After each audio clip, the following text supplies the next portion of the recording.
Hi guys, how are you? I hope all of you are fine. Now I want to share to you. This is about Ismail or Isaac, the Quran or the Bible. The question is, did Abraham over Ismail or Isaac? The Bible and the Quran differ on this issue. Which book is really defined revelation? Does it matter? Let me to tell you. The Islamic holiday, Qurbani Eid or Eid al-Adha, is known as the sacrifice festival. Muslims celebrate this great feast of sacrifice on the 10th day of the last month of the Muslim year. According to their doctrinal scheme, this day celebrates the willingness of Abraham to sacrifice his son by Hagar. If you remember the Old Testament account, you will be somewhat perplexed. Was not Isaac the one whom God instructed Abraham to offer? The difference is this. Christians accept the testimony of the Bible. Muslims reject the Bible and believe the Quran contains the inspired, uncorrupted record. Who is right? Although the Quran does not name the child whom Abraham was to sacrifice, Muslims believe it was Ismail, and they believe that idea is supported by the Quran, or Quran, Al-Quran. One Muslim scholar, after citing a number of texts from the Quran, it is quite clear that Ismail was the son to be sacrificed and not Isaac. Peace be upon both of them. Also show how corrupt the Bible is. The Bible is not reliable.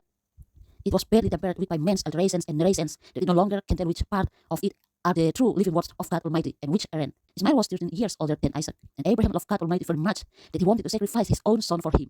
If Ismail's name represents Abraham's gratefulness to God Almighty after a desperate long wait to have a son, then it makes perfect sense that Abraham wanted to sacrifice Ismail to God Almighty by giving him the most precious thing he ever had. So the issue is not so who is right, as if it were a personal dispute between two classes of people. The matter is not one of personalities, culture, or race. The issue is this, which record contains the true historical account. Will we believe the Bible which named Isaac, or the claims of Muslim scholars who infer the name of the son from the Quran? The question is really this, which book is the revelation of God? Both volumes claim inspiration, but obviously the difference of Isaac versus Ismail is just one hundredth of discrepancies between the Bible and the Quran.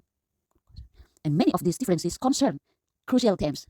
For example, the nature of God, the identity of Christ, and God's plan of salvation. Before the commits to a system of religion, it is necessary to inquire into the source of that religion. If the Bible is from heaven, then Christianity is a true religion, right? And if the Quran is from God, the Islam is the genuine system. Concerning the Bible, we observe that it is made up of a sort of DNA code, a set of traits that identifies it as being from God. There are a number of identifying characteristics that reveal the Bible's divine origin.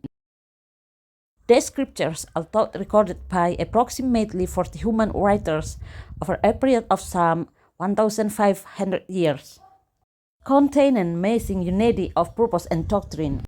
This includes many prophecies, for example, detailed predictions that are later fulfilled perfectly, although challenged by the most renowned skeptics. The Bible is found to be without error.